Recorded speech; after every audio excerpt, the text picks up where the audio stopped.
Marcus Aurelius declared, "You have power over your mind, not outside events. Realize this and you will find strength." They chose you because they thought you were weak. They thought your kindness was weakness. Your patience was naivety. Your emotional availability was something they could exploit. They targeted you thinking you'd be an easy source of supply, someone they could manipulate, control, and drain without consequence. But here's what narcissists never see coming. The moment you understand their game and refuse to play, they lose all power. And the regret of targeting someone who ultimately becomes untouchable haunts them far longer than they ever haunted you. Most people make the mistake of fighting narcissists directly. They argue, they defend, they try to make the narcissist see reason. But the Stoics understood something crucial. You cannot reason with someone whose goal is domination, not truth.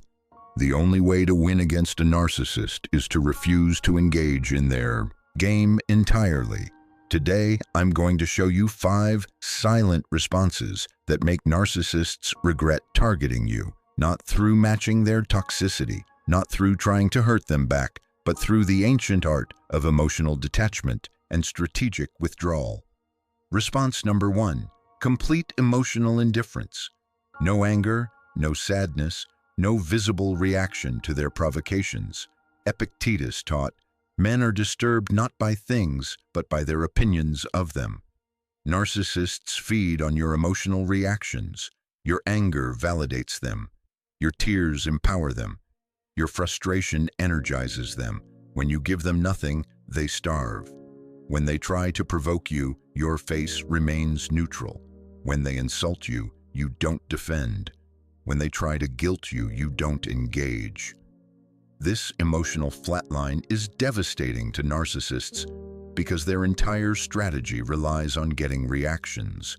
Without your emotional supply, they have nothing. They feel powerless. And that powerlessness makes them realize they've lost the one thing they were trying to gain: control over you. Response number 2, the gray rock method. Be boring.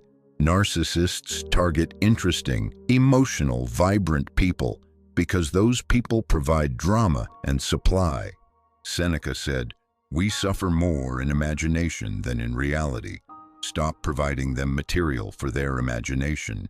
Become the most uninteresting person in their world. When they ask about your life, give one-word answers.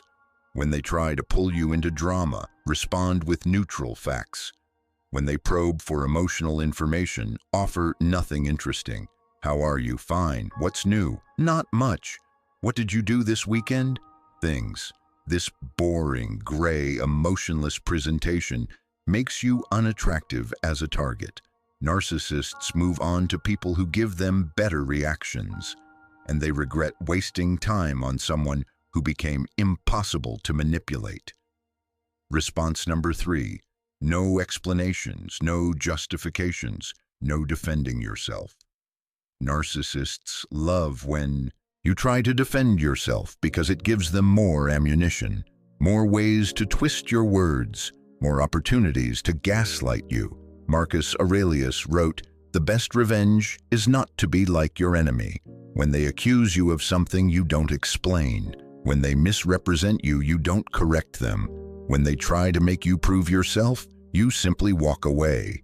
This refusal to engage in their false narratives shows them you don't need their validation. You don't care what lies they tell about you. You're not playing their game anymore, and that non-engagement is more powerful than any argument you could make. Response number 4, strategic distance and eventual no contact. You start showing up less, being available less, engaging less, and eventually not at all. Epictetus taught, "No man is free who is not master of himself."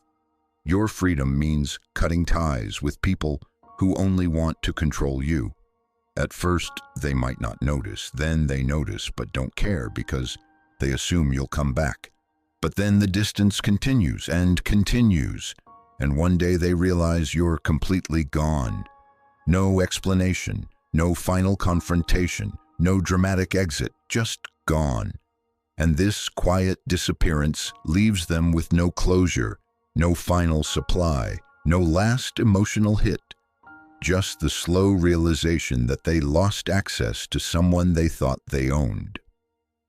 Response number 5. You thrive loudly while ignoring them completely.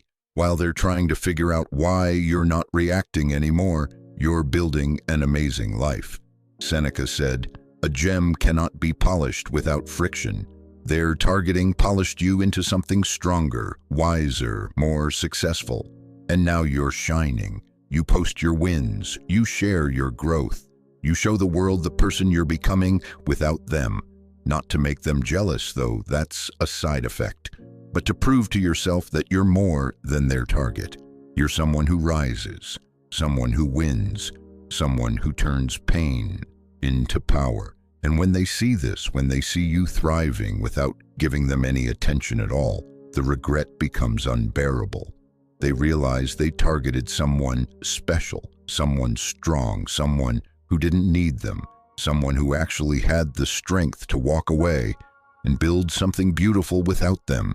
And that realization that they had a shot at someone valuable and destroyed it through their own toxicity eats at them forever.